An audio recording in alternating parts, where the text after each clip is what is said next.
खुरासान जल रहा था। बल्ख के मीनारों से उठता धुआं, हेरात की गलियों में बिखरा खून और शुमाल मगरबी खुरासान की वीरान बस्तियों में चीखती हुई खामोशी। इसी क़यामत के दौरान तालकान में खैमाजन चंगेज़ खान तक एक पैगाम पहुंचा। अल्फाज कम थे मगर उनमें एक सल्तनत की गैरत बोल रही थी। मैं तुझे मुकाबले की दावत देता हूं। मुझे बता कौन सा मैदान तुझे पसंद है, मैं वहां पहुंच जाऊंगा और तू भी खुद मैदान में निकला। ये महज दावत जंग न थी, ये एक ललकार थी। ऐसी ललकार जो बरसों से फतूहात के नशे में चूर बूढ़े तातारी फरमारवा के दिल में पहली बार इर्तिआश पैदा कर गई।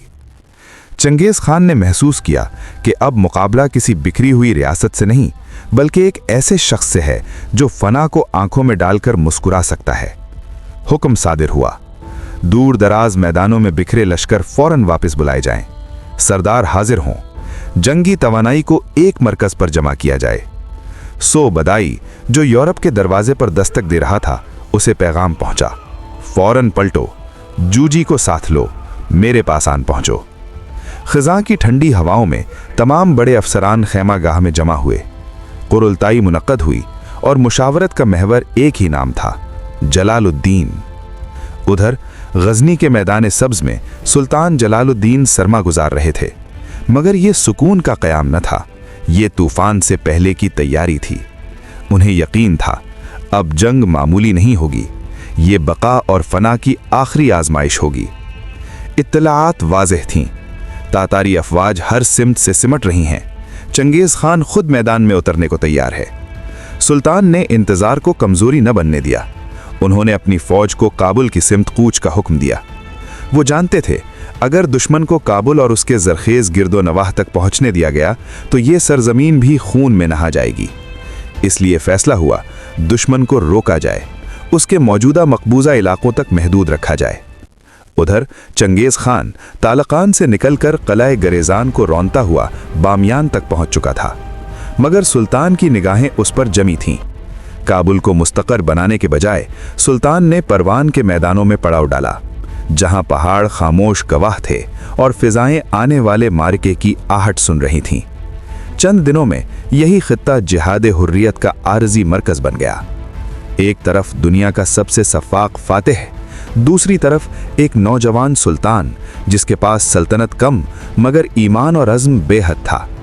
मैदान अभी सजा नहीं था मगर तारीख ने सांस रोक ली थी, क्योंकि अब फैसला होना था, ताकत की हुकूमत चलेगी या गैरत की। परवान और बामियान के दरमियान पहाड़ों में घिरा एक किला, वालियान। ये महज पत्थरों की दीवारें न थीं, ये मज़ाहिमत की आखिरी सांस थी। सुल्तान के मुकाबले को बढ़ती हुई तातारी अफवाज से पहले एक अलग लश्कर इस किले पर टूट पड़ा था। क़यादत तुगजक और मलगूर के हाथ में थी, संगदिल, मुनज़्ज़म और सख्त नाकाबंदी के साथ। किला के मुहाफ़िज़ीन खून, भूख और थकन के दरमियान आखिरी दम तक डटे हुए थे। दीवारें ज़ख्मी थीं और हौसले भी। करीब था कि तातारी परचम फसील पर लहरा दिया जाता कि उफ़ुक़ पर गर्द उठी और उस गर्द के पीछे नारे तकबीर की गूंज सुनाई दी। सुल्तान जलालुद्दीन अपनी फ़ौज का मुंतखब हिस्सा साथ लिए मैदान में उतर चुके थे। ये आमद गैर मुतवक्की थी और फैसला कुन भी। सुल्तानी अफ़वाज को देखते ही तुगजक और मलगूर के चेहरों का रंग उड़ गया। पसपाई का हुक्म दिया गया मगर देर हो चुकी थी। पहले ही हले में 1000 तातारी मैदान में खाक व खून में लथपथ पड़े थे। सुल्तान ने फरार को मोहलत न दी। ताक़ुब जारी रहा, पहाड़ी रास्ते, तंग गुजरगाहें और आखिरकार एक दरिया।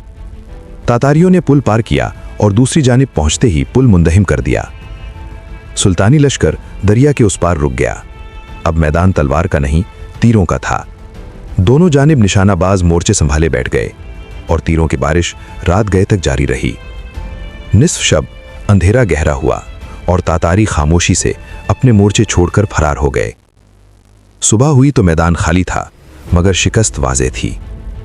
सुल्तान ने मजीद ताक़ुब को बेसूद जाना, माले गनीमत समेटा और परवान वापस लौटाए।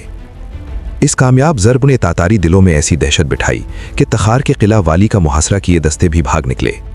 ये सिर्फ एक किले की नजात न थी, ये पैगाम था, जलालुद्दीन अभी जिंदा है। सुल्तान का चैलेंज चंगेज़ खान के दरबार तक पहुंच चुका था। मंतिक कहती थी जो ललकारा गया है वो खुद मैदान में उतरे। मगर चंगेज खान सिर्फ जंगजू नहीं, अय्यार भी था। इस बार उसके गुरूर का ऐवान हिल चुका था। बकसरत अफवाज के बावजूद दिल में वो यकीन बाकी न रहा था जो पहले मार्कों में उसका साथ देता था। उसने एहतियात को तरजीह दी। खुद महाज पर जाने के बजाय अपने सबसे काबिल एतमाद बेटे तौली खान को अफवाज का बड़ा हिस्सा देकर सुल्तान के मुकाबले पर रवाना कर दिया और खुद बकिया लश्कर के साथ बामियान के मुहासरे में मसरूफ रहा। उधर परवान में सुल्तान जलालुद्दीन आने वाले मार्के की तैयारी मुकम्मल कर रहे थे। एक हफ्ता गुजरा और फिर उफुक पर एक और गर्द उठी, मगर ये मामूली गर्द न थी, ये एक सैले हमागीर था। तौली खान की क़यादत में तातारी लश्कर तूफान की मौजों की तरह परवान की हुदूद में दाखिल हुआ। कसरत का ये आलम था कि जहां नजर जाती सर ही सर दिखाई देते। जमीन कांप रही थी और तारीख एक और फैसला कुन दिन के करीब आ चुकी थी। एक तरफ चंगेज का बेटा वसाइल, तादाद और सफ़ाकी के साथ, दूसरी तरफ जलालुद्दीन अज़्म, गैरत और आखिरी सांस तक लड़ने के इरादे के साथ। परवान के मैदान अब सिर्फ ज़मीन न थे, वो तकदीर का तराजू बनने वाले थे और इस तराजू में वज़न सिर्फ तादाद का नहीं होगा बल्कि यकीन का होगा। परवान के मैदान में चारीकार के शुमाल मशरिक की तरफ सुल्तान जलालुद्दीन की पेशकदमी हुई। एक फरसख का फासला तय किया और एक वसी व अरीज मैदान में पहुंचकर सुल्तान ने अपनी फौज की सफ़बंदी शुरू की। सूरज तुलू हो चुका था और उसकी सुनहरी किरणें उस वक्त के उस साहिब अजीमत की पेशानी को चूम रही थीं जो एशिया से लेकर अफ्रीका तक मुसलमानों के लिए आखिरी दिफाई हिसार तामीर कर रहा था। मुजाहिदीन इस्लाम तकरीबन 1 लाख माजी की हर शिकस्त का बदला लेने के लिए बेताब थे। उनके चेहरों पर खौफ का नामो निशान न था और हर कतरा खून मुस्लिम का हिसाब लेने का जज्बा उनके दिलों में भरा हुआ था। सुल्तान जलालुद्दीन अपने खुसूसी अफसरान के साथ सफ़ों का मुआयना कर रहे थे। उनकी पुरअज़्म निगाहें मुजाहिदीन के हौसलों को औजे सुरैया तक पहुंचाने के लिए काफ़ी थीं। लश्कर के दाएं बाजू पर अमीनुल मलिक और बाएं बाजू पर सैफुद्दीन को अमीर मुकर्रर किया गया। सुल्तान खुद कल्बे लश्कर में आ गए। सूरज की शुआएं मुजाहिदीन की फौलादी शमशीरों और ज़िरहों कर पड़ीं, आईने की तरह चमकने लगीं। दुश्मन जो गर्दो गुबार उठाता हुआ मैदान के दूसरे किनारे पर पहुंच चुका था, अब सुल्तान के सामने था। सरफरोशान इस्लाम के हाथों की गिरफ्त अपनी तलवारों पर मजबूत हो गई। जज्बात में तूफान बरपा हुआ। रज्जिया अशार और जिहादी नगमात लबों पर आ गए। दिल शहादत के जाम के लिए बेचैन हो गए। नारे तकबीर से दश्तो जबल गूंज उठे। ऐसे लम्हे कि ज़माना देखे और हैरत में रह जाए। अनोखी वज़ा है, सारे ज़माने से निराले हैं। ये आशिक कौन सी बस्ती के रायब रहने वाले हैं। ये लम्हा था तारीख़ के सफ़हात पर लिखा जाने वाला एक अहद, जहाँ एक लश्कर सिर्फ शमशीरों और हथियारों का नहीं बल्कि ईमान, गैरत और गैर मामूली जज्बे का भी मजहर था। मैदान जंग के हर गोशे में वक्त और मुकाम की अहमियत सुल्तान जलालुद्दीन की निगाह से छुप न सकी। फरार के खौफ को दिलों से मिटाकर और मुजाहिदीन को शहादत के जज्बे से लबरेज करने के लिए सुल्तान ने एक गैर मामूली हुक्म दिया। तमाम सिपाही घोड़ों से उतर जाएं और पैदल होकर पूरी साबित कदमी से लड़ें।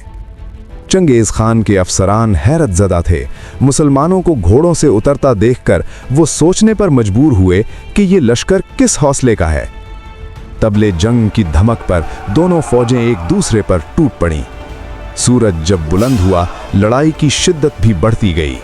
शोले बुलंद हुए और उरूज पर पहुंचे जब सुल्तान ने कल्बे लश्कर के दस्तों को लेकर तातारियों के कल्ब पर जारहाना हमला किया। सफ़ें चीर कर रख दी गईं। चहार सू मुसलमान और काफिर, अहले हक और अहले बातिल दस्त बदस्त भिड़ गए। शमशियों की गर्दिश में मौत मुंह खोले खड़ी थी और खून के छींटे यूं बरसते थे जैसे आसमान से लहू की बारिश हो रही हो। नक्शा मार्का कारजार मुसलमान शहादत की तमन्ना में सर धड़ की बाजी लगाकर उड़ रहे थे, जबकि काफिर गुरूर, झूठे वकार और इस्लाम दुश्मनी के जज्बे के साथ हमला आवर थे। पैदल मुजाहिदीन घुड़सवार दुश्मन के सामने ऐसी साबित कदमी से लड़े कि दुश्मन सफ़ों में खलल डालने में आजिज रहा। दाएं बाजू पर अमीनुल मुल्क की क़यादत में लश्कर पायदारी की मिसाल बन गया। ये देखकर तौली खान ने 10,000 ताज़ा दम सिपाही भेजे और मुसलमानों के दाएं बाजू को अपने बाकी लश्कर से अलग करने की कोशिश की। तातारियों के शदीद हमले में अमीन अल मुल्क के दस्ते थोड़ा सा पसपा हुए। पैदल सिपाही मजबूर होकर पीछे हटे। सुल्तान जलालुद्दीन ने कल्बे लश्कर में ये नाजुक सूरत हाल देखते ही क़यादत एक मोतमिद जर्नैल के सुपुर्द की और ख़ुद जानिसार दोस्तों के साथ दाएं बाजू की तरफ रवाना हुए। सुल्तान की आमद अमीन अल मुल्क के दस्तों को दोबारा जोश व वलवले से भर दिया। अपने कदम जमाने के बाद वो ताताइयों पर जान तोड़ हमले करने लगे और दुश्मन कल्बे लश्कर से टकराने के बाद दबाव में आकर पीछे हटने लगा। लश्कर इस्लाम के बाएं बाजू पर अमीर सैफुद्दीन अगराक बड़ी दलेरी से मैदान में मौजूद था। तातारी किसी तरह इस जानिब रुख न डालने में नाकाम रहे। सैफुद्दीन अगराक ने अपनी बहादुरी, तजुर्बा और हिकमत से दुश्मन पर बार बार हमले किए और तुर्क खलीजी बहादुरों के साथ हर मौके पर आगे बढ़ा। एक लम्हे पर सुल्तान के दीगर सिपाही पीछे हटे तो उसने जोर से चिल्लाया, परे हट जाओ, तुम दुश्मन से खौफजदा हो। शाम तक जंग शिद्दत से जारी रही। सूरज मगरिब के पर्दे में छुप गया तो दोनों फरीकैन अपने पड़ाव की तरफ रुखसत हुए। मैदान पर जगह जगह लाशों के अंबार थे। मुसलमान अपने शहीदों को तलाश करके नमाज जनाजा और तजहीज़ व तकफीन अंजाम दे रहे थे। रात भर फरीकैन अपनी तवानाइयाँ जमा करते रहे और कल के फैसला कुन दिन के लिए तैयार हुए। रात का आखिरी पहर तारीख के सफ़हात में एक और दास्तान छोड़कर गुजरा।